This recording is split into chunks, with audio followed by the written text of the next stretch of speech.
So I think I need to do this.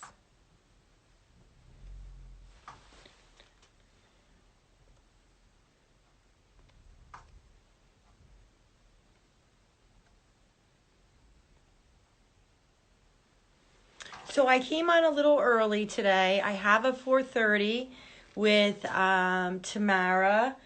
She's a New Jersey-based realtor. Let me just fix my hair here. And I wanted to come on just about 15 minutes beforehand. Hi, John. Hi, John Donahue. How are you? Long time no see. Haven't seen you in forever. I hope you're doing well, my friend. All the best to my IHS homies back in the upstate. Shout out to the old upstate New York, the old I-town. So I wanted to just see if anybody had any questions about what to do with their recycled stuff, because I could literally spend hours talking about this, but I wanted to just spend a few minutes. Hi, Gabby at FitFabWell Tube. So I wanted to just get on here real quick and to just see if anybody had any questions, because I have a whole list of places that we can recycle our things to. So hi, Bar. Hi, Jill. How are you? So one of the things that, as people right now, because of COVID-19, are kind of stuck in their houses and they're not, maybe at this point they're deciding to do a lot of, spring cleaning or clean out their closets. And now they've got this, huge burst of energy and they're ready to do it. And now they've gone through a house of fire to, clean everything out, and they're not sure what to do with all of that stuff. That's a legit, situation that you can find yourself in, because, you don't know whether or not something is it worth recycling? If it has a rip in it, does it have a stain in it?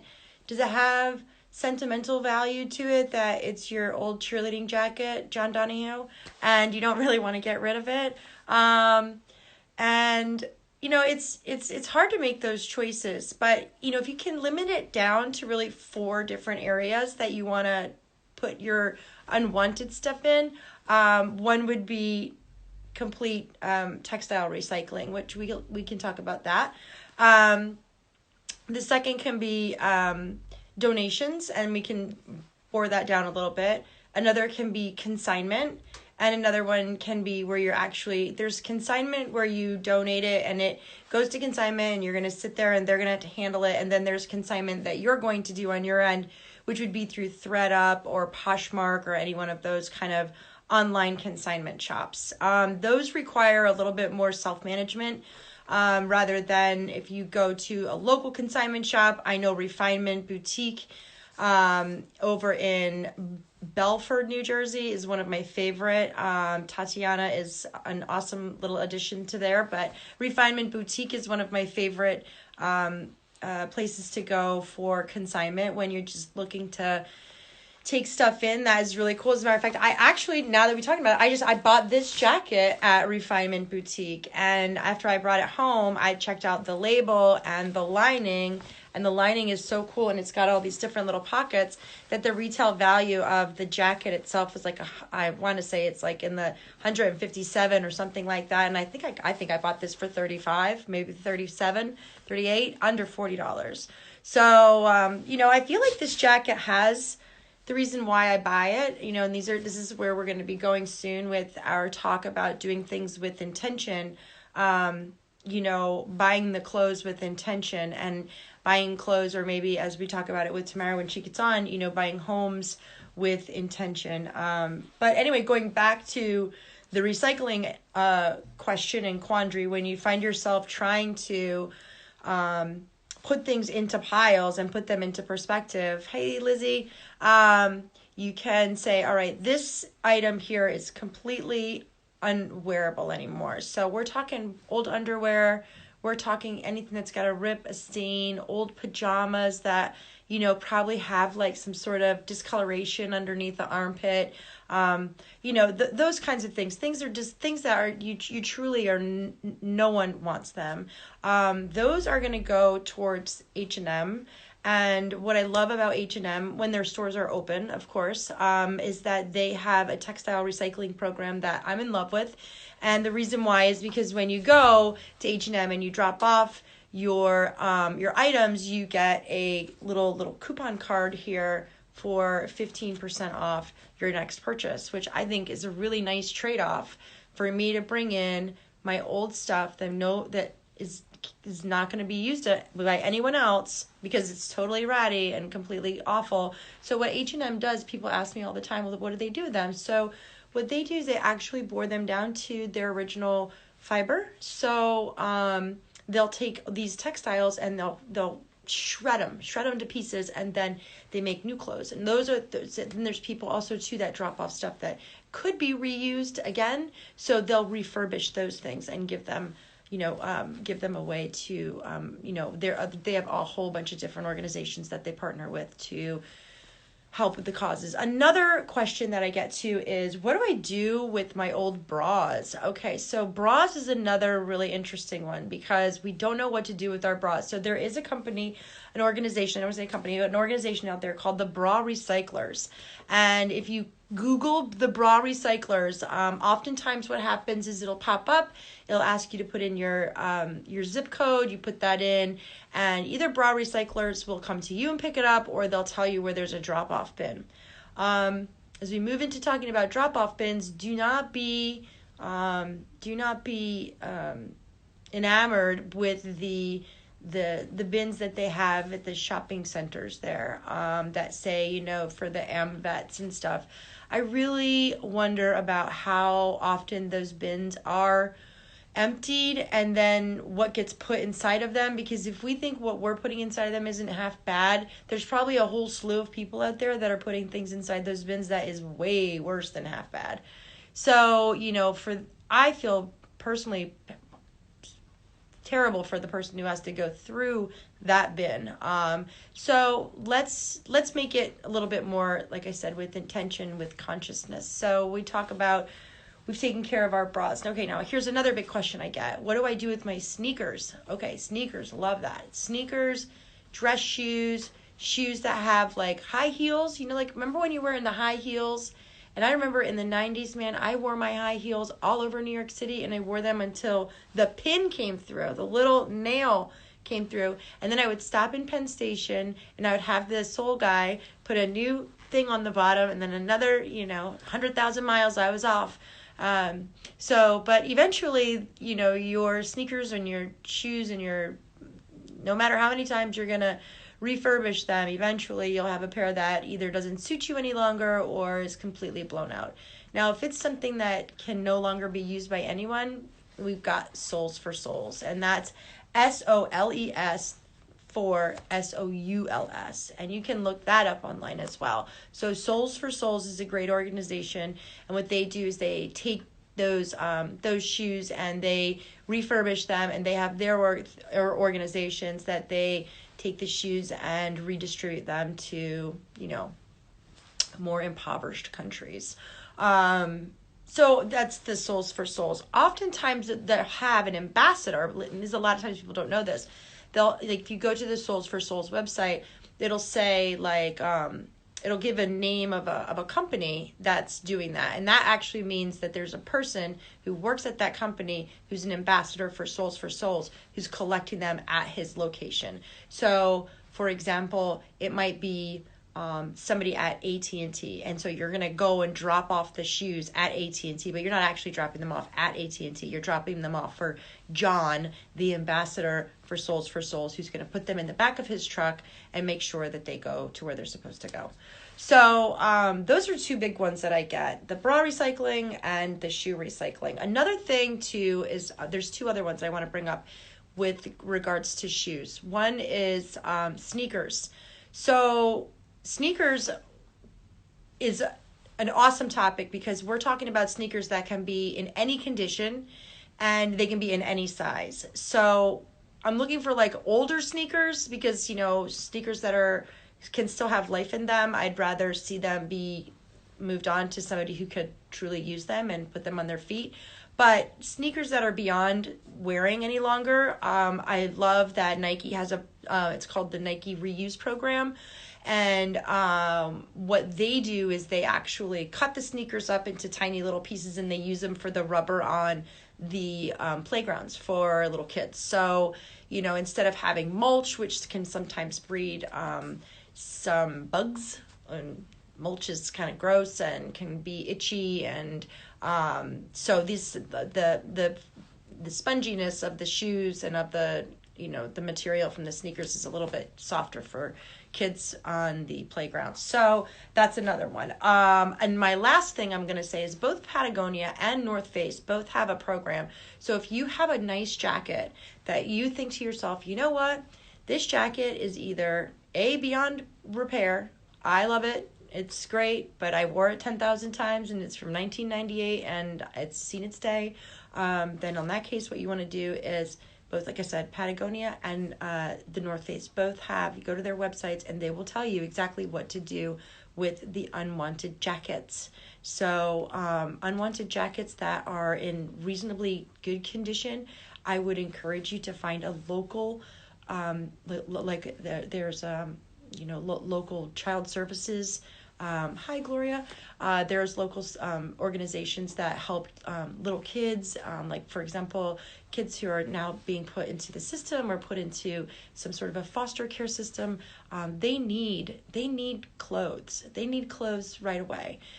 So when we're going through our things, and it's not only the clothes that the kids need, but it's also clothes. For example, I volunteer at Dress for Success, and I help with their suiting program. So as you're going through your closet and you're taking things out of there, check it out and make sure and make 100% sure that what you have, think to yourself, who could benefit from this piece? So we're going through our closet with intention. So who could benefit from this piece? Could it be, my neighbor's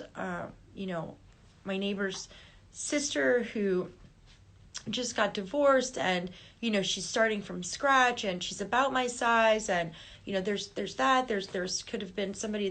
We have in our town, we have the Give Back Foundation, which is a wonderful organization that always has food drives, and all sorts of different drives to help our local communities. So that, bores it down to even more local. So I oftentimes too, when I go through and I have clothes that are from other people's closets and they no longer want them, I will find other ways that we can get those unwanted clothes into the hands of those people that can really use them. So it might be through a youth group organization, if it's a younger size or a smaller size or a younger look. It might be through another church group, or it might be through I've done tons of even swaps where they do, people come and they bring 5 items and you bring 5 items, and everybody gets to bring 5 items, and then everybody leaves with 5 items, but they're 5 different other items. So that's called a swap party, and those are super fun. So if there's something good, I might add that to a swap party just as a donation that people can go in and take if they want it. And again, like I said, consignment is a really great way to take some of those higher quality items, maybe some of those items that it was your first Marc Jacobs bag that you ever got, and you're like, oh my gosh, I'm never going to use that, or like a Kate Spade bag. Even Kate Spade bags they're iconic at this point. Hard to part with something like that, but if there's really no point for you to have it, if there's really no story behind it for you, and it just doesn't serve you any longer, then that's the time when you really want to evaluate, okay, well, what am I going to do with this piece? So when we're going through the closet, again, think about it with intention. If you have a bunch of things and you're like, I don't know what to do with this stuff, I don't have Jess right here. Yeah, swap party is a great fun. It's super fun. They're really great. That's what Gloria said. Hi, Gloria. So glad for you to join. You're always happening on my lives, and it makes me feel so great that you're a part of me. I can't wait to see you at Fashion Week next year. Oh, we have Tamara. She's here. I have a little bit of a dry throat today. Yes, you can totally come in. Yes, you can.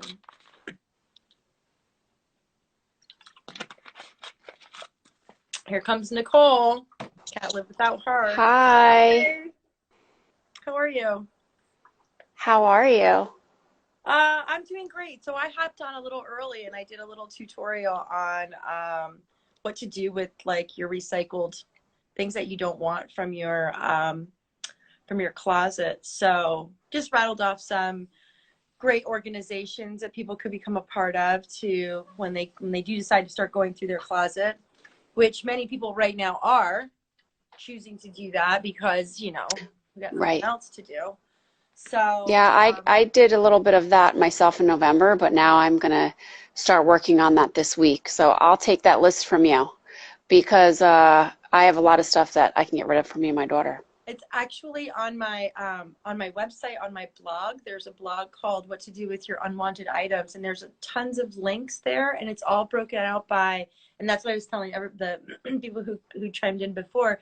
It's broken down by bras, winter coats, shoes, and so I was just about to say too. There's also Donation Town, which is kind of it's a really great organization. They come directly to you. So and the Lupus Foundation is another great one. So those are two great organizations that will take pretty much anything. But if you really wanted to bore it down to specific items, there's great organizations out there that'll take your stuff. Okay. So let's talk to you about you and Okay. let's take a cleansing breath. How is all of this like? Okay, so tell me about you. Let's let the viewers already know who I am and what So I I'm a just real love estate chatting. agent with Keller Williams in Monmouth and Ocean County. I've been selling real estate for about 3 years now. I have a background in medical sales, so I sold medical devices, mainly prosthetics and orthotics for ever. I worked at all the hospitals locally in New Jersey, the Department of Veteran Affairs, Manhattan, in the Oranges, and I work with probably over 1,000 doctors in New Jersey, whether it's, um, it was vascular, orthopedic, neurology. So I came from a background in medical sales, and I kind of I had some health issues that went on with me, and I kind of reevaluated life and what I wanted to do with it and got my real estate license, and that's what I've been doing. Um, And how so many that's where years I ago am. was that? What'd you say? How many years ago was that? 3 years. 3. Yep. Excellent. Excellent. Okay, so tell me about. So let's go back. And you said so you were selling prosthetics. Hmm. So that Yeah, so we required. did a lot of work with amputees, a ton of work with amputees, Talk a lot about. of veterans. I mean, that is really a sensitive and probably emotional, pivotal, important. I can't even imagine the word to try and get that. And then also too, the turnaround time must be really rough for somebody who's waiting for that. Yeah, it's definitely, there are some people who know it's happening, it's going to happen. And then there's people who, in emergency situations, it happens, accidents, blood clots, strokes, various different things. Um, but it doesn't make it any easier. Mm-hmm. It's a very traumatic, emotional experience. Mm-hmm. I'm sure. Sorry about that. My phone was ringing. Sorry about that. So it does. It takes months. It's a lot of working with not just the patient, but the family and helping them, teaching them, educating them on what the next year of their life is going to be. Rehab and adjustments and casting and molds. And even after you get your prosthetic, you have to rehab in that and learn how to Yeah. use it. And sometimes it's not always right. It has to be adjusted. So it's a very long, personal, emotional experience. Which I mean Yeah. is quite. I mean, in a sense, pretty similar to buying and selling homes that you have that very sensitive, people are buying homes because they either got married and they're excited, they got divorced, they're sad, they're having a baby, they're happy, they're retiring, they're, you know what I mean? So there's a lot of emotional reasons why people are buying and selling their homes. So I would Right. imagine that, you know, a lot of those skills that you had from that position have carried over quite nicely into, you know, how much time it takes and, you know, the relationship. Yeah, I mean, I think every home has a story, and I think every client has a story. And that I kind of took with me from the medical field. It's not just a product. You really have to know the patient's story to really be able to give them what they need. And I truly believe in that with real estate.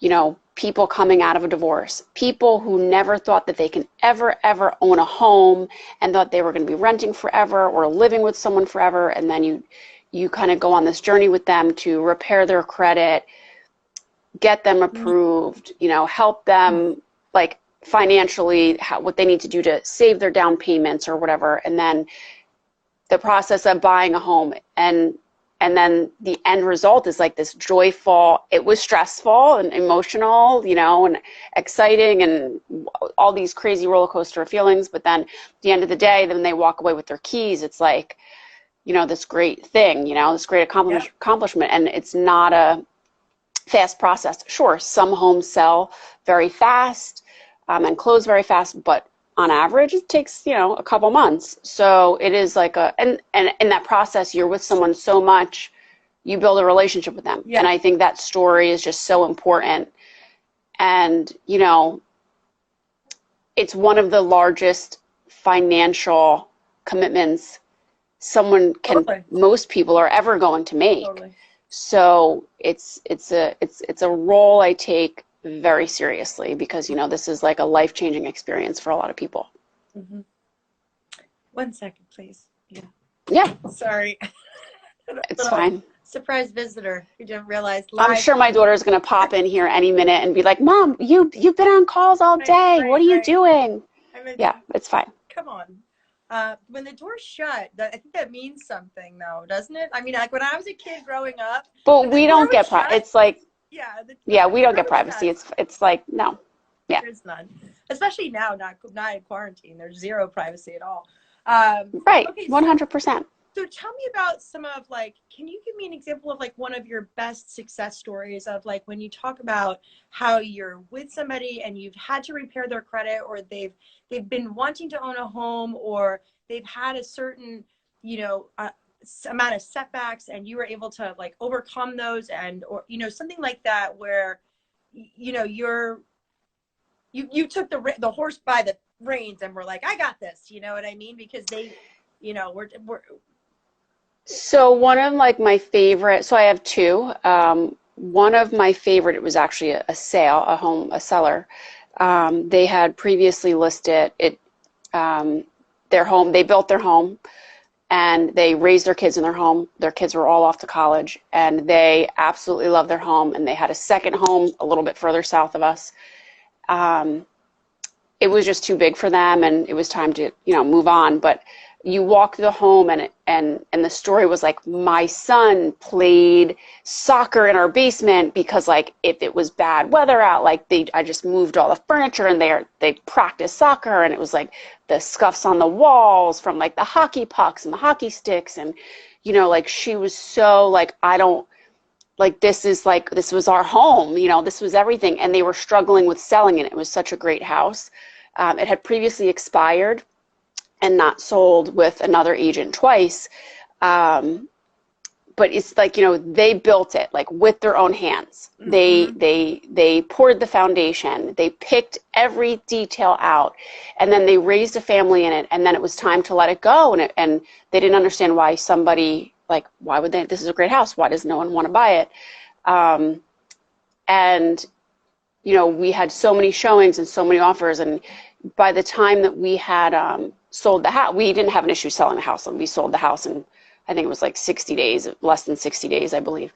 But I remember the day of closing, the owner was like, I'm going to buy this house back one day. Like, she's like, my husband, like, you have to let the house go. We have to go move to the other house, the smaller house. Like, Yeah. we don't need this house. It was like a 5-bedroom, like huge house, you know?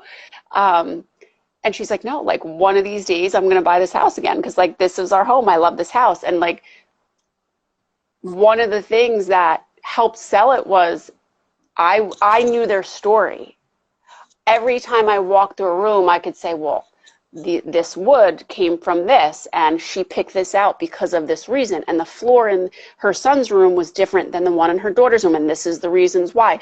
Like, I knew the story to every detail in the house, and the people who bought it were newly married, and they were going to be having kids, and like there was a connection there because a Yes. family was raised there and loved the house, and there was so much meaning behind their story, and that new homeowner connected with that story. Yeah. You know, so it was an emotional connection. Like, I can't wait to raise my family here. You know, I can't wait to have those, like, that was like the party house in high school. Like, that's where everybody hung out. They had the best pool, you know, everybody wanted to be there. She's like, I can't, like, they're like, we want to give our kids that, you know? So, you know, whether or not, I don't think they'll ever be able to buy that house back, but, you know, it was just the reason why that sale and purchase happened was because I was able to convey the story of that property to people, and people connected with that. And they wanted that lifestyle. They weren't just buying a big kitchen. They were buying a lifestyle. They were buying their home where they were going to have those holidays, you know, in that home. So that's probably one of my favorite sales. And the other one was an estate of a family who also their father had passed away, and he was an architect in the 70s, and he built this house, and the details, it was so retro,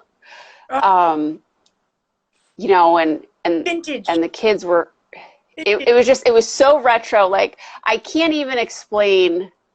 Like, you walk in and you're like, cool things happened in this house, you know? Yeah. They were so emotionally attached to it because by selling this home, that's it. That's the last thing that they have left of their parents. So I was so grateful and honored that they chose me out of a lot of people to represent them. And I was able to convey that story for that home. And the new homeowner who purchased it was a single mom who was working 2 jobs, who, you know, she couldn't wait to bring her grandkids to the house, and her daughter was graduating nursing school, and like we closed in the beginning of summer, so she was going to be able to have that party in that yard. So it was just like, you know, being able to convey that to the homeowners who were so in love with this home that they grew up in, that their dad built from nothing, that no other home on the block was like that. They knew that they were selling it to the right person because of what her story was, you know? So I think for me, it's all about the story. And I think that I connected with that when I was in medical. And when I made the change, I don't think I realized that until after I sold my first house. I was like, you know, it's not even about the house or the sale. It's like, I genuinely like these people. Like, I want to hang out with them. I want to hear their story. Like, they're my friends, you know? Yes. So I think that's what kind of, those are my 2 favorite clients that I still check in with all the time. Yeah. Yeah. Well, it's interesting that you say, you know, too, that they have this emotional connection with the home. And, you know, I find that this similar pattern when I go into people's closets, and, you know, they have this, you know, their old Van Halen T-shirt from, you know, 1983, like their first concert or something. Their first concert, and they're like, I can't get rid of that. And I'm like, well, then if you're not going to get rid of it, then let's put it in a way that you're going to wear it. Like, let's cut it up and, you know, bring it out. But if you're not going to wear it and nobody's going to wear it, then we need to put it into a recycle bin. But if you just want to keep it for the sake of keeping it, because it was your first concert, like, there's nothing wrong with having a sentimental section, you know, of you know, that's what's nice about, you know, clothing, is you can make a small little sentimental section. You can't have small sentimental homes all over the house, you know, all over the state, but I can connect with the fact that, people do feel a connection to their stuff, Right. whether it's their home or their shoes or their, like I said, their Van Halen t-shirt from 1983. People do have a genuine connection with that. And whether or not it's, Right. too, I think a lot of it is a memory. People are buying things, buying a home. Like I said, something's happening in their lives that they're buying or selling a home. Usually, like with clothing, it's a little bit. It's events. I mean, listen, I have stuff in my closet. I can't, like, you, seriously, if I have just piles and bags, and then my closet, it's just a disaster. I have to, but when I go through stuff, I'm like, oh my gosh, like, I remember where I bought this, like Yep. what I was wearing, where I went, who I was with. I mean, it's just part of the story. Yep. Some stuff I'm like, my daughter's like, you wore that? And I'm like, this is like a great piece. I can never get rid of this. And she's like, Mom, seriously? And I have to tell her the story behind it. I don't want to get rid of it. Yes. You know? Yes. Um, You have to hear the story yeah, behind the tube top. even like the shoes, if I could show you the shoes that I have, in November, this past November, I was like cleaning out some shoe bins, and I pulled out these shoes that are like, I don't know, Dana, I know you're on here. I don't know if you ever saw these shoes, but if, like they are like floral open toe heels, like probably a 6-inch heel. The 6-inch heel is studded like crazy, like rhinestones. And like, I thought these were the best shoes. And I'm like, I would never wear these now. I used to wear them to work, to conferences. I would wear like a navy cap sleeve French Connection dress with these crazy heels. Yes. Those were the I'm days. like, they're like, but then I would also wear them to Atlantic City, with like crazy stuff. Or I had this pair of like red heels, red suede heels with like spikes on them. Like these heels went to see Marilyn Manson. Like, I'm never getting rid of these heels. I don't even like Marilyn Manson, but I went for the experience. But like these were those shoes. Like, I wore these and I don't want to get rid of them. They have like a story behind them, Yeah. 100%. So how do you work through that? Because like, if I want to keep these crazy shoes I never want to wear again, like, what is my strategy? How do you help a client with that? It's a delicate balance. It's a kind of it's like a combination of being practical and sort of like your best friend that gets you at the same time. Like, I get that you want to, hold on to that, but let's talk about the practicality and like, where are we going to actually store these, and why are we going to store them? Are they going to be like front and center, so every time you open up, your closet, you see them and it brings you like, that was the best concert, that was the best day of my life? And that's the reason why I like to see those shoes every morning when I have a pair of Golden Goose Deluxe, which I've been wanting for forever, and I got them this year for Christmas. And I wear them very infrequently because they're so delicate, and you're not supposed to wear them in like any type of like mist or anything like that. But those shoes are like literally front and center. They're the first ones I could grab. And the reason why they're there is because they make me happy. So I don't wear them every day, but they're the shoes that I wish I could wear every day. Does that make sense? Right. So, yep, 100%. So that's kind of like the mentality, is to look at your clothing with a different eye, and less like, oh, well, I can't tell you how many times people say, well, that's just a shirt I just like, I just kick around in. I'm like, okay, well, where are you going? Where are you going? Right. You're gonna be kicking it around. Well, I just for around the house. Okay, that's cool. So let's put it with the around the house stuff, so we can evaluate how much around the house stuff we really have. And do we have like 15 of the same types of sweaters? We can see that there's a pattern here, that you really like navy blue cable knit, or you really like a cardigan that zips up, because there's a theme. And women who haven't been through either a color analysis or any type of a styling program or worked with anybody, they tend to buy the same stuff over and over and over again, because they're just not sure of how to either accessorize or wear something that's like I'm impressed that you have a pair of red shoes, that have all this bling on them. I have some crazy shoes. Yeah, I would love to see them. Because that to me is like, oh, these we're keeping. You know what I mean? That's what I love. I love to take those one-of-a-kind pieces that have memories and have a story and have all that good vibe in them, and bring them out and wear them to your next Babes in Business networking event. And who cares if if people are like, who does she think she is wearing those red heels? At Babes in Business, Right. anybody can wear anything. So, I mean, that's Very true. like, we should do that next Wednesday. I think it's next Wednesday they have their Where virtual event. I'll send you pictures before Yeah, we have totally. like a before our next Babes, and I'll send you pictures like, should I wear these crazy things or these? Yeah, I have some crazy stuff, but I love them. And with business, it's like, as a real estate agent, you're expected to dress conservatively. Totally. And it's funny because everyone's in suits or pants or flats or blazers. So for me, I'm like, okay, I'm going to wear the neon pink blazer. I'm going to wear the neon pink blazer or the neon pink skirt, or I have like a neon pink Ted Baker pea coat. It's like, it's so unbelievably bright.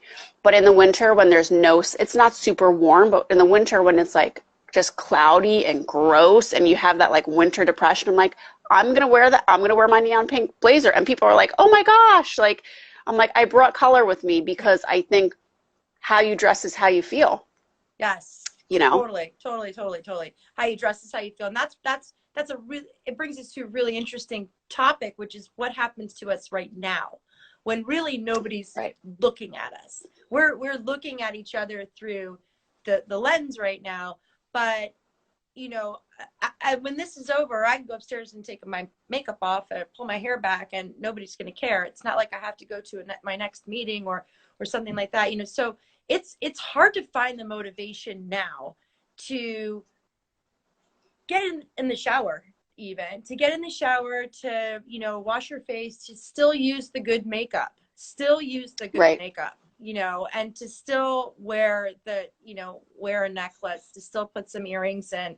I know. I'm like, you're all dressed up today. I was proud of myself because today I've been so the first like couple weeks of this quarantine, I was like a troll living under a bridge. Yeah. So, last week I was like, I can't do this anymore. I have to like be functioning. So this morning I got up, I did yoga with Meta. I did weight training after, and I ate breakfast, showered, put on actual clothes, put a little bit of makeup on, washed my hair. I'm like, okay, I'm going to do this every day.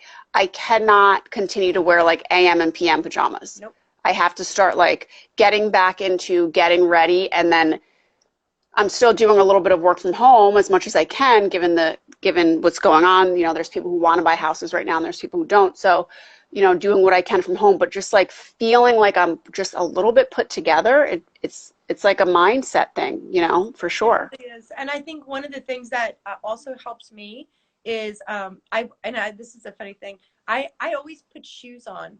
So when I bet you today that even though you got dressed and you did all that stuff, you probably still put your slippers on. And it's so funny. I'm with slippers with socks, 100%. Why do we keep doing that? You know what I mean? So it's like, why aren't we putting our shoes back on? Because our poor feet, when this is over and we try to go back to putting them into shoes, they're going to be like, oh, my feet are going to kill me. Yeah, I've been wearing these fuzzy Ugg slippers around the house and everywhere, and with socks. And I'm like, okay. Yeah. Even to go like the food shopping, I'm like, I'm walking around with Ugg slippers with socks on right now. I'm like, people are probably like, this girl is just crazy. No. But yeah, I probably should put on actual shoes. There's many people out there that are they're in that bubble. And I'll tell you, there are days, I'm human. There are days that I don't get out of my robe. I don't get out of my slippers, but I really, on the days that I make it an intention, which was what I wanted the theme of the conversation to be, is to, get up and get dressed with intention, to have like, so you said you took yoga this morning, right? And every time in yoga, they always say, set an intention. Set an intention. Right? I set my intentions this morning, 100%. And I will tell you that since I've been doing yoga daily this week, it has shifted my mindset back into like, okay, like stop being a troll, like, keep your mindset good, keep your schedule time blocked, keep working through it, and just being really intentional with my time. Because I think it's so easy to be stuck home right now and be like, oh my gosh, it's 7 o'clock and I didn't cook dinner yet. Like, what is even, going And on? that's Did the my kid thing, eat like, today? why do I, and at this point and you can be like, oh, it's 7 o'clock. Why even bother? I'm just going to make some popcorn, have a glass of wine and call it a day. Right. I mean, Yep. that is, I'm not fortunate enough to have that luxury. I am slinging hash, breakfast, lunch, and dinner with all these kids at home. So I've got four at home, and to feed everyone, and then move into the so yeah. There are days when I am in mom mode. I am in kitchen cleaning mode. I am in like Hmm. no, not wearing like my fancy face. But for the most part, I think that when we take that initial intention of doing it is that what it is that we want to do for the day. If we make that intention in the morning, whether it is like, hey, listen, I'm going to go do my workout and then I'm going to go, take a shower. Showering is it's so important right now, even though we just feel like, oh, who cares, like who's going to see me. Right. It's so much less about who's going to see you than how you're going to feel about you. Who cares about who's seeing you? 100%. And I try to shower every morning and every night because I feel like I need to reset. Oh yeah. I have to reset. I have to like wash away whatever happened that day Yeah. has to go away so I can sleep well. Like I need to go to bed with a clear head. Yeah. And then in the morning I need to like get up and shower because I'm like, okay, like I need to get things done. I need to keep it together, and have purpose throughout my day. I can't just keep getting lost in like the memes and the social media. I've been limiting my social media the past 2 weeks. Like, all right, I'm giving myself 40 minutes a day and then I'm done. Like no more than that max. Because it was decreasing my productivity. Yeah. I also found myself on Zoom calls like all day long. Yeah. 8 or 9 Zoom calls a day. Mm-hmm. Like, okay, I'm going to limit it. No more than 2 a day. Mm-hmm. Because I want to be intentional with my time and spend my time with building my relationships with my clients and my family and my friends. I don't want to be like, if I'm purposeful when I'm not in quarantine, why should I not be purposeful now? Why should I not be doing things with intention now? So, I think it's 100% even more important now because when we come out of this, Yes. Yes. we're going to come out of it very different. I think our new norm is going to be very different than what what it was before. I think it will be, but I think the intention setting is something that I hope will remain. I hope that, again, whether or not we're trying to be purposeful and intentional with our time and saying, you know what, I'm going to limit my social media to X number of minutes per day, or if we're intentional with our food choices and we say, you know what, I'm going to drink 64 ounces of water every day, or if we're intentional with, as we're going through and we're decluttering our homes, or we're taking down, like, okay, so I went through my Tupperware drawer. Man, that thing was a mess. So, Oh, but, geez. right? And then what I was done, I was stuck with a bunch of, like tops and bottoms that didn't match, nothing, I tried to get it to fit on there and I'm like, this is not the top that goes to this. And it was totally annoying.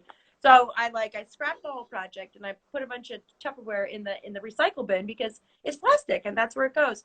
And it's funny because as we think about these things when it comes to plastic and it comes to glass and it comes to tin and aluminum, we're all about recycling it. We're all about being intentional with that product we no longer are using. Right.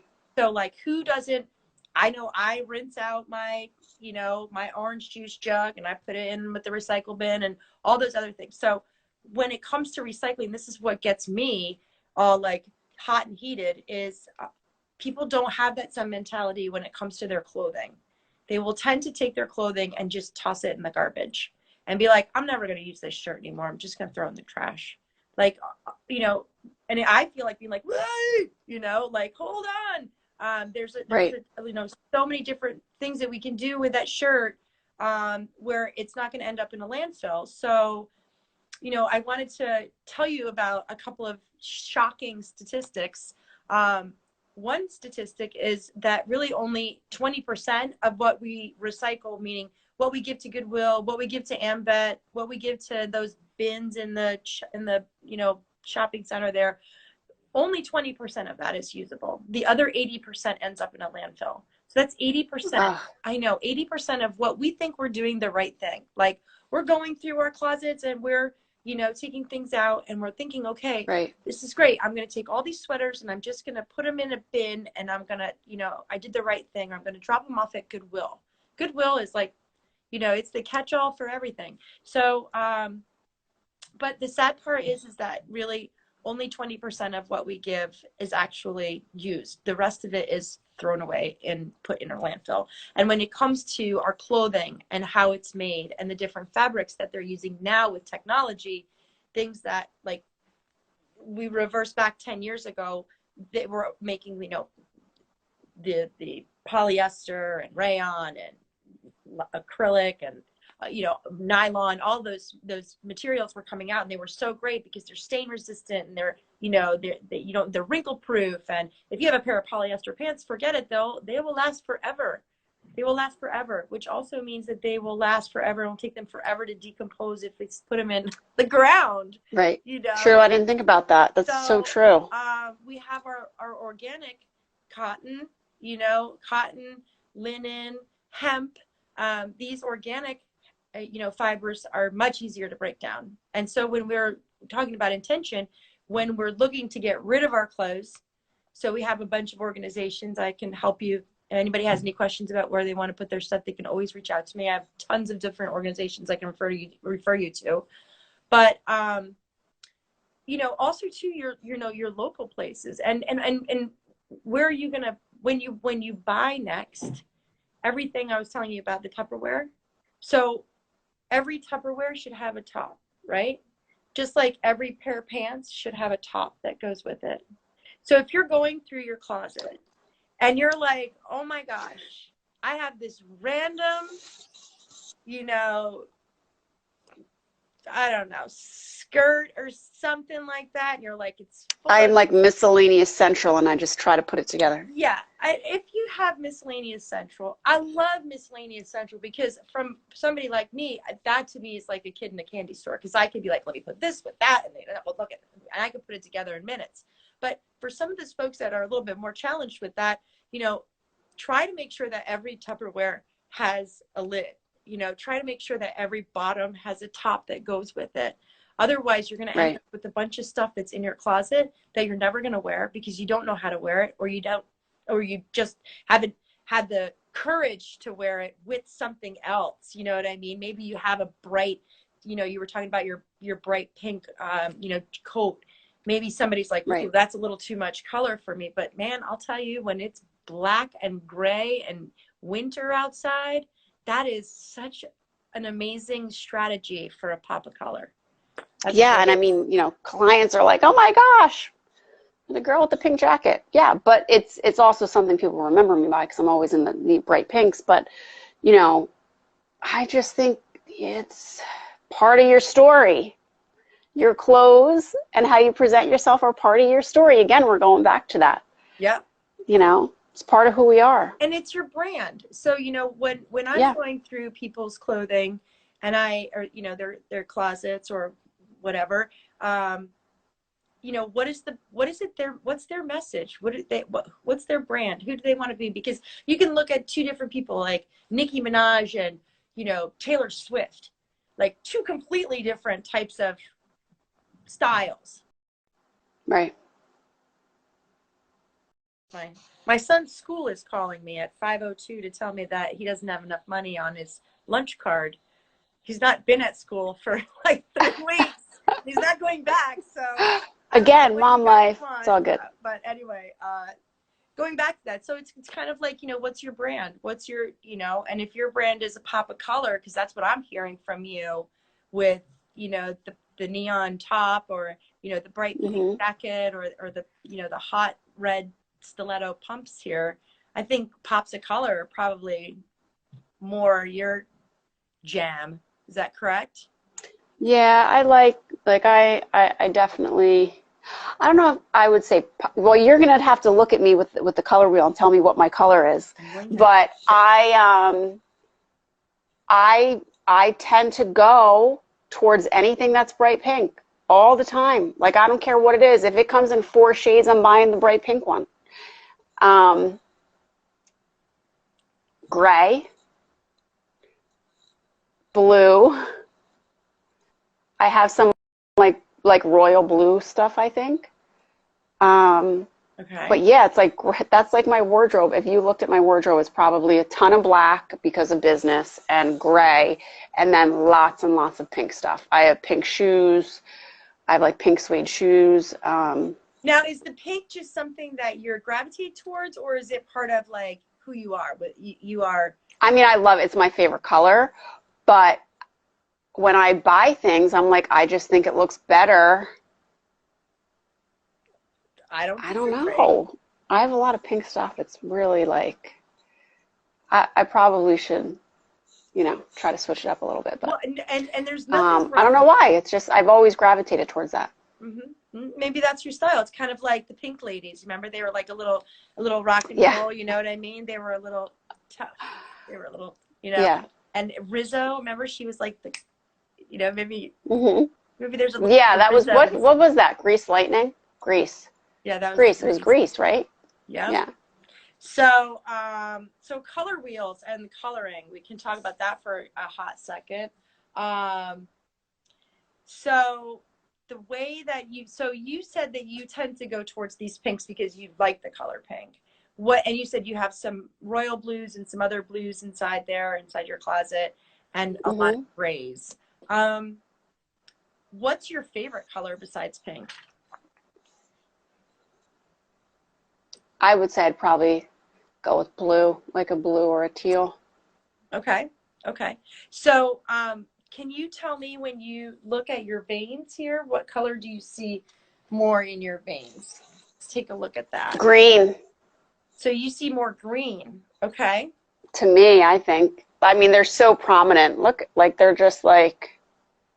Are you primarily like a vegetarian? Are you plant-based diet? Nope. Oh, so you do eat meat? Nope. Okay, so you're a true green. Okay, so that puts you in the warm. All right, so we're doing a quick color analysis now as we're talking really fast. So on your face, so you're wearing a pretty white. Yeah, so my shirt. So you have a Cutting striped out. shirt on. Yeah, I'm not a huge fan of stripes, but yeah. Yeah, I'm not a huge fan of stripes either. I'll just be the one to tell you. Stripes work best when they are asymmetrical. So you have like a big band, a little band, a medium band, maybe a different colored band. So stripes that have some sort of a pattern but aren't the exact same as what you have now. But that's very it's not really a look, and I've never seen anybody who's been able to pull off like that kind of a top that doesn't look wider than they normally are. So, those vertical stripes are really not your friend, like I said, unless they're like thick, a big thick stripe. If you're going to wear a sweater, big thick stripe, and then like a thick stripe in the middle, and something like that. So just a little friendly tip there. Okay, I'll be throwing this out. I'll be donating this. Well, we have to we have to see where we would put it, though. We have to talk about, we have to be conscious and intentional with our recyclable things. So I see on your face, with just the white there, that I'm seeing a little bit more yellow than I am blue on your face with the white. Can you just take your hand, your shirt? Nope, I don't want, nope, the shirt. Yep. So if you take that shirt and hold it up to, not the striped one. This one, this is like a beige. Yeah. This is like a beige, though. So do you see, okay, so even just looking there, do you see more yellow or more? Wait, do you want to show me? I'll show you I have a sheet. Do you want me to show you with the sheet? Yes. Show me with the sheet. I was prepared. Yay! Somebody asked a question here. And you guys can go into more detail into color wheel. Oh yeah, we do. We can go into more into our, when we do our webinar. Okay, so hold it like this, like you would. Oh gee.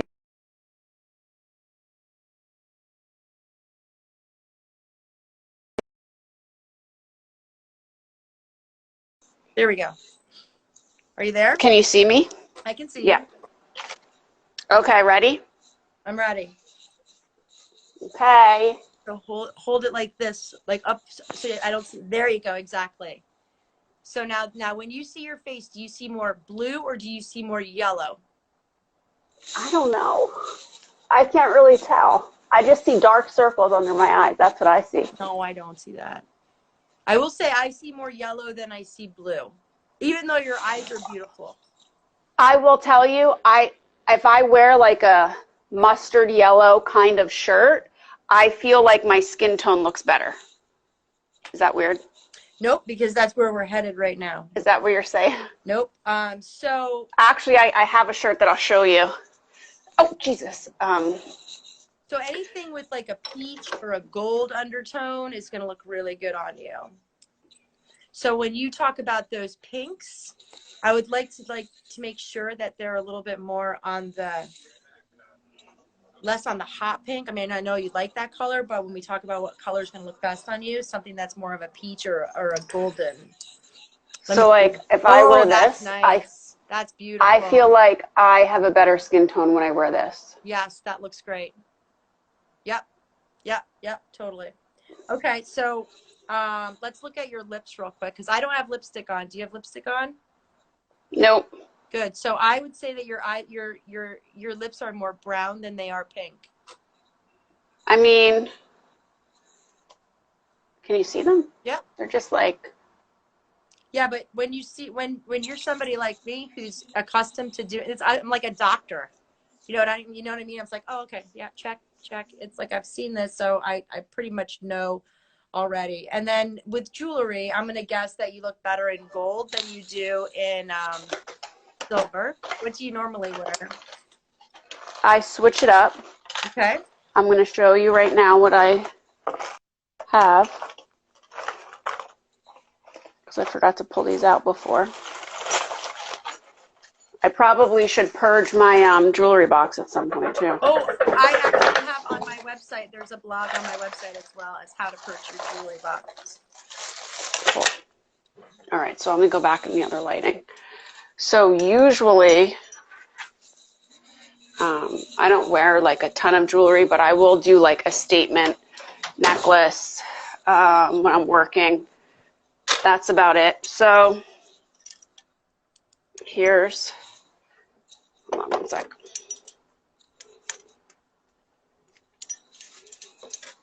Okay. So. I mean, I think it's easy for me to see. What do you think? Oh, I'm going gold. I'm going gold. Gold? I'm going to gold 100% on that. Okay.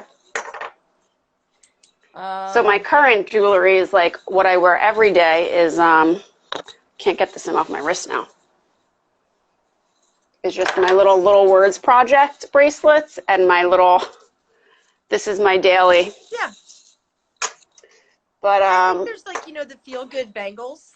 You know what I mean? You can right. That's always good. And your skin looks to me like you probably are a little bit more of a burn than you are like a steady tan. A what? A burn? Do you like when you get too much sun exposure? Oh yes, I burn. I burn. I wear like SPF 30 all the time. And my first time at the beach, I will burn if I'm in SPF 50. But when I tan, I get pretty dark. Why does it say I have a minute and 50 seconds remaining? Oh, you know what? I think it cuts us off after an hour. I'm not sure. We better hurry up and make this. We better hurry. We could jump back on. We could jump back on after if it kicks us off. Okay, that's what we'll do then. Because it'll restart. Oh, good. Okay, because I'm not ready to call it quits yet. I still have more questions for you.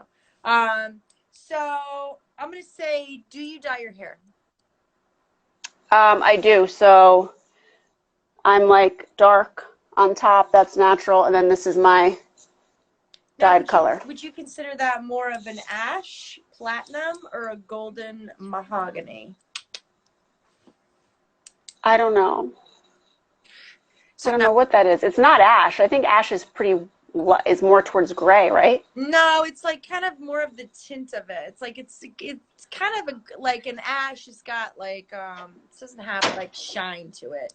So I guess that's kind of the difference. This is more like goldish, I think. Yeah, I'm with you. I think you're more of a golden, and then up here you're definitely more of that mahogany color, that deeper, Right. darker color. So. Yeah, this is like, I try to be low maintenance with my hair, so I just do like, so when I come out of this pandemic, my hair will look the same as it always does.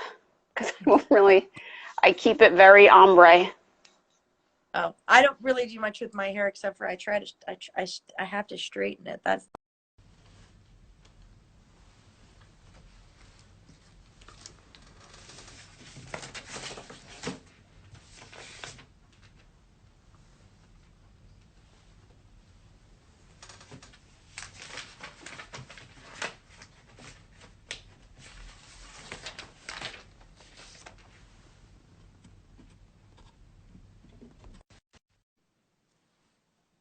Hey Val, you're getting part 2 of the. Hey, We're back. we're back. We're back for more. Yep. As if 1 hour wasn't enough. No, it did That not. that was a quick hour. Yeah, that did go by quick. Which is good. So, so now what we do is that we've taken all of your information, right? And we've kind of put it into our little chart here. And then Okay. basically I'm going to say that you're a warm, okay? And as a warm, you're going to fall in line. So the color wheel looks like this, okay? Okay. Actually, if you really want to get complicated, the color wheel truly looks like this. So there's a whole bunch of different ways that we can mix and match color. So as somebody who's like, I like a pop of color, it's very easy to wheel it into, no pun intended, into what you're wearing. So, but as somebody who's warm, you're going to take the wheel, right, and you're going to basically cut it in half. And those are your colors, everything that's on this side of the color wheel. Okay, so anything that's going to be falling into the red, your cranberries, this is where your pink is going to fall in.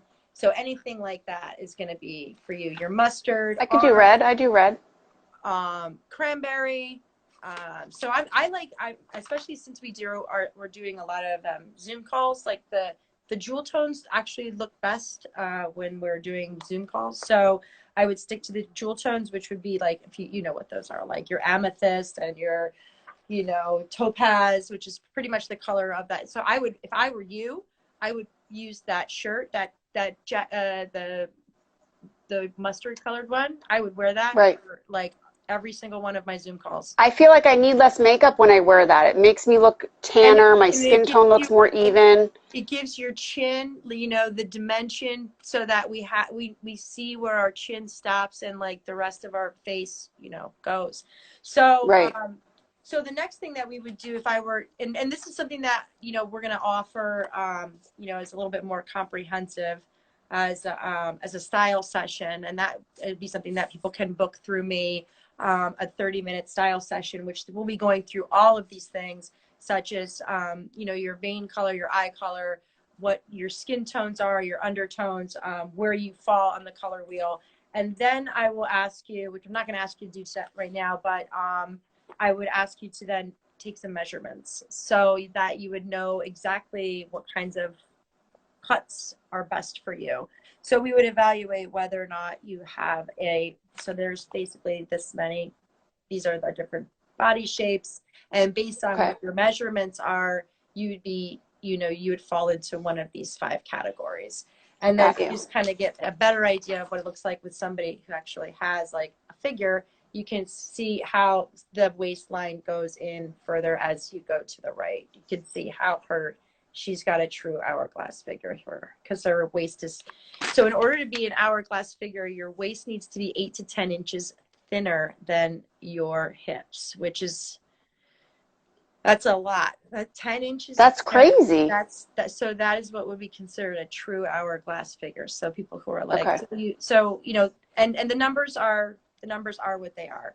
And part of that styling session is also me walking you through on how to measure your shoulders, how to measure your bust, and then two, kind of walking you through like how do you buy at this point now undergarments. Like if you're at a point right now where your bras are completely torn and tattered and ratted and you're like, my God, what am I going to do now?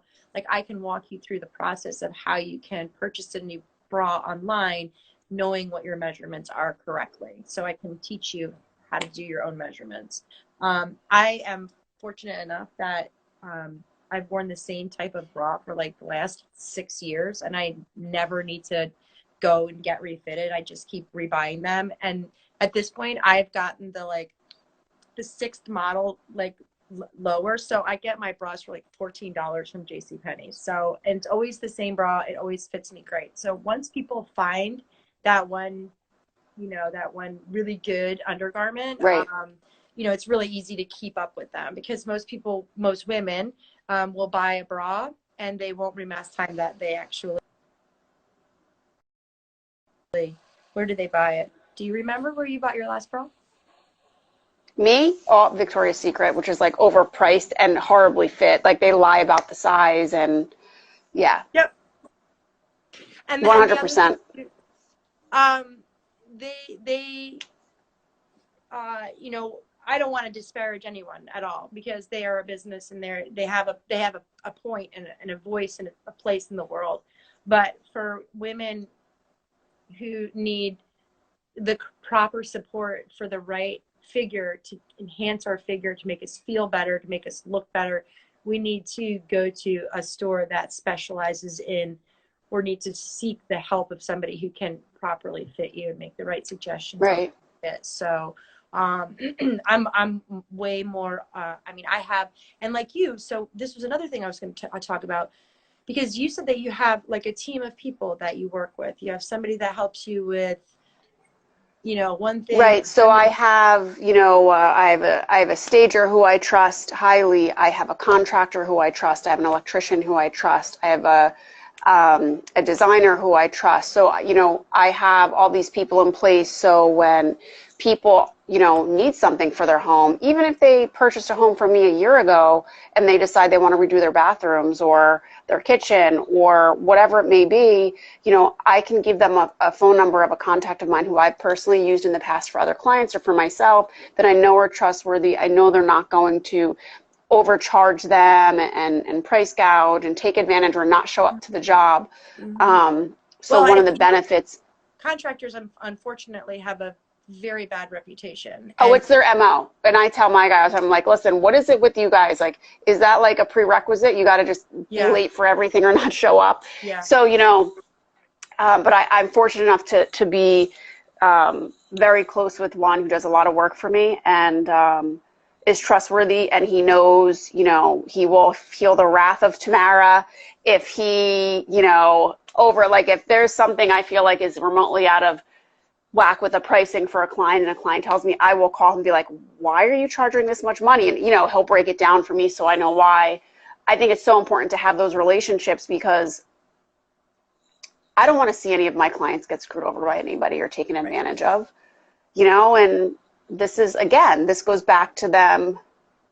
We built a relationship over a long period of time through their process of finding their home or selling their home. And then it's one of their largest financial investments. I take that role so seriously, and I want to make sure that they're getting the quality of service that they deserve. Mm-hmm. So, I have these people in place who I've vetted and I've used, and I can refer to them, with confidence, knowing that my clients will be happy, Yeah. because I think at the end of the day, the biggest compliment to me is when I help someone and they refer someone else to me. Totally. Because they trust me. So now they're going to trust me with their brother, their sister, their grandmother, their uncle, their aunt, their best friend.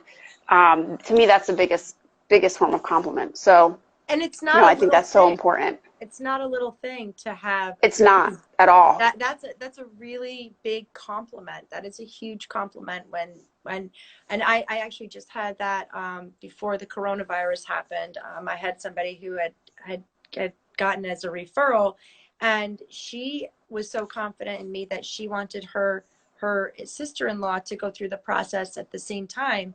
So here was like somebody who was trusting in me, like two people referred down, you know what I mean? Right. And yeah, when you have that, Like, doesn't it just feel good to know that they were like, hey, go call Jess? Like, you're like, you know what? I just like you. Like, thank you so much for that. You know, thank you for trusting me. yeah, yeah. It Because makes you a know what, difference. we work really hard and building those relationships. And I think, you know, you talk about it from the very beginning with, you know, fitting people for prosthetics and waiting for that prosthetic to come and then rehabilitating and working with them, you know, until they're used to that. It's, I don't want to say it's no different for buying or selling a house, but the emotional perspective is the same. You know what I mean? You need somebody that you can trust, somebody that's going to hold your hand, somebody that's not going to, you know, show up late or not show up at all, or, you know, something like that. You know, it's just, it's building trust and having a relationship with somebody that, you know, with 100% confidence is going to do the job just as good as you would do it, or just, you know what I mean? Like that, Right.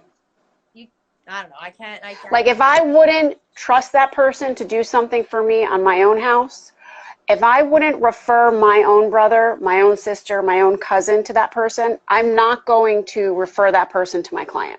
And it's very interesting because I do the same thing with myself, because I have a personal seamstress that I work with. So there's only Right. one person that is working with my women, you know, alterations. There's only one person that I trust enough to do it, because alterations, you can have an amazing dress and have it be completely ruined with alterations. So, you know, you really Right. have to be careful with that. And that's also brought me back 360 to the, the bra fitting, you know, topic there. There's somebody that I trust that I would send and refer business to for bras and say, listen, I don't sell bras. You know, I can fit you for a bra, but then what? You know what I mean? You have to actually physically go to the store to buy it, you know, unless you're going to buy it online. Right. But I have somebody that I trust very much, and she's used to working with women who have had double mastectomies. So they're using prosthetic, she's, you know, cups and things like Right. that. Very familiar So, with that. Yep. you know, she is way more experienced with, I mean, she's got so much experience with unique situations that for me to Mm-hmm. bring her just a regular 34C person is like a walk in the park, you know? Right. But it's the relationship too. I trust her, and I've built a relationship with her, and I've given business to her, and those people have come back to me and said she was wonderful. That was a great referral. Awesome. Like, Right. everybody Yeah, and wins. they're going to remember you the next time, you know? Yeah. I'd Well, say this, like, you know, you're not going to just go to any doctor that you find on the internet. You're not going to go to any attorney that you find on the internet.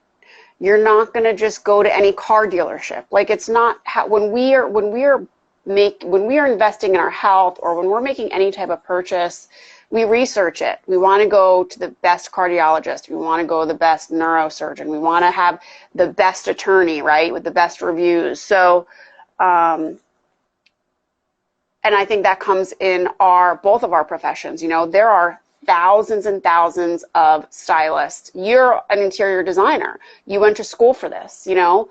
There are plenty of people out on Instagram right now saying that they're designers or they're stylists, but they're not. This is like, you know, their side kind of thing, you know. So everybody's not created equal. It's a dime a dozen, and you have to really research who you're using, who you're investing your money in,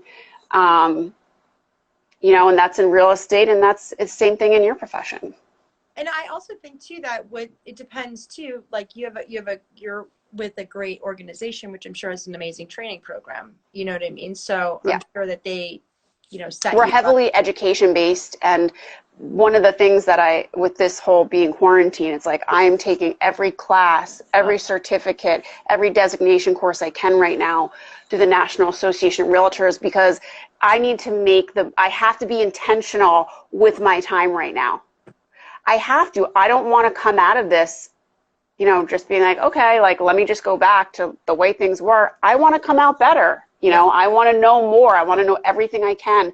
And right now I have the time to do that. I'm not out with clients every day because not everybody wants to see houses every day. Some people are not comfortable showing their houses right now with social distancing. So I'm going to use that time wisely. I'm going to take advantage of it. I'm going to invest in myself and get as much education as I can.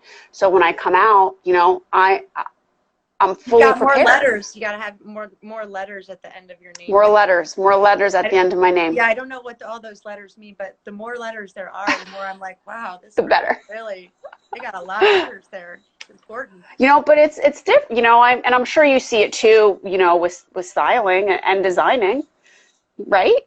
Yeah. There's, you know, people are calling themselves stylists, having really no formal education at all, which is kind of crazy. They just either have a passion for it, or they're Instagram influencers, or they're bloggers, and that's fine. That's great. That's how all of this got started. So, but you know, I feel like there is a qualifier, and to me, education is a qualifier, and the fact that you know, have an education, and I spent 2 years studying this, and I spent the time, you know, oh, my Fitbit just said I hit 10,000 steps. I don't know how that happened. I've been sitting here for 2 hours. I just have to raise my arm up and down some more.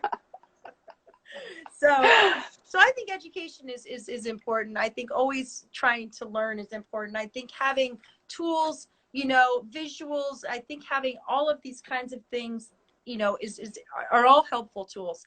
And unless you are somebody who went to school or does a ton of research, you know, and there's also style schools, and those are usually like a 3-day program where they just kind of, you know, say, okay, you've graduated from the school of style, but you really, you know, there's so much that goes into it. There's so much that goes into knowing about fabrics, cuts, colors. I mean, we just went through a mini color session here, but boy, if I could go into your closet, I could do some serious damage in there. You'd probably be removing a lot of stuff. You know, so, I mean, I know I'd be taking out a lot of gray, you know, gray. Yeah, I think, you know, in the winter, it's like gray sweaters, a lot of gray sweaters. I know. I'm guilty of it too. So, but anyway, I think we end on this note, and I think that everybody should absolutely come to you with their home owning needs, with buying and selling. But I think also too, you said that you were into like refurbishing them, or like investment properties. Do you do that too? So yeah, I mean, I work with a lot of investors. So, you know, I mean, anybody who, you know, I'm thinking about in the future having an investment class or something, because I think there's a lot of people out there, especially women, they don't necessarily know, they have an interest in real estate. They probably would be really good at it. They don't know where to start, how to get the funds to do it, or, you know, what the first steps are. So I would love to teach more people about that. I think that's definitely something that more people should learn about. So now, are you doing any webinars or classes? Are you teaching anything to? So right now I'm doing a weekly class with a home stager, Sandy Levin. She's amazing. So I'm doing a weekly class about the values of staging homes right now. That's going to be Thursday nights at 7:30. Next Tuesday, I'm doing a class with Legit Oils, Lauren from Legit Oils. She and I are going to talk about air quality in your home. I mean, I think that's important all year round, but it's pretty a hot topic right now with, you know, we can bring this virus into our homes. It sticks to our clothes, our shoes. So, you know, kind of air quality in our homes and creating a healthier home using essential oils, and how they help us, and what oils, you know, you can mix with what for different ailments. So we're going to be doing a class on Tuesday for that as well. I'm going to just have to move you over a little bit. So when is she, is that through doTERRA? Is that who she's? That is through doTERRA. Yeah. Okay, cool. Yeah, I really like their oils. I'm sorry, I had to move over because I can't reach. Oh no, are we gonna die? Phone's gonna die. That's the story of my life. I'm perpetually like challenged with all this stuff. I'm gonna have to just put you in my hand. So okay, so you're doing these you're doing these weekly things, and Yep.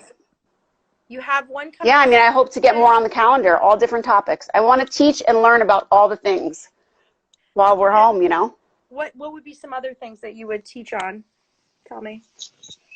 So we've got home, we've got air quality. I don't know. I mean, how about like how to declutter your closet?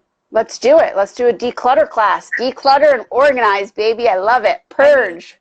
I mean, that'd be a great thing. Like how to organize. Like we got to pick only one closet, because when you tell people we're gonna purge, it's really it's a huge undertaking. It takes a lot of, you know, you have to decide what closet, what am I gonna do with it, blah blah blah. So it's easier if you just take one closet at a time.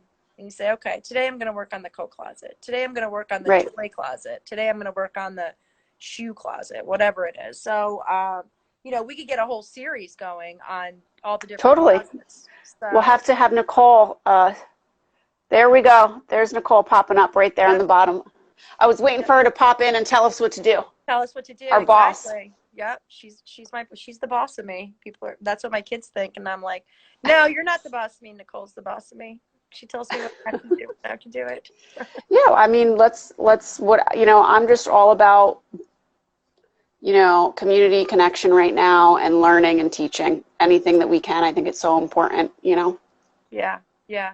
Well, being intentional with our time and the connections we're making, and, you know.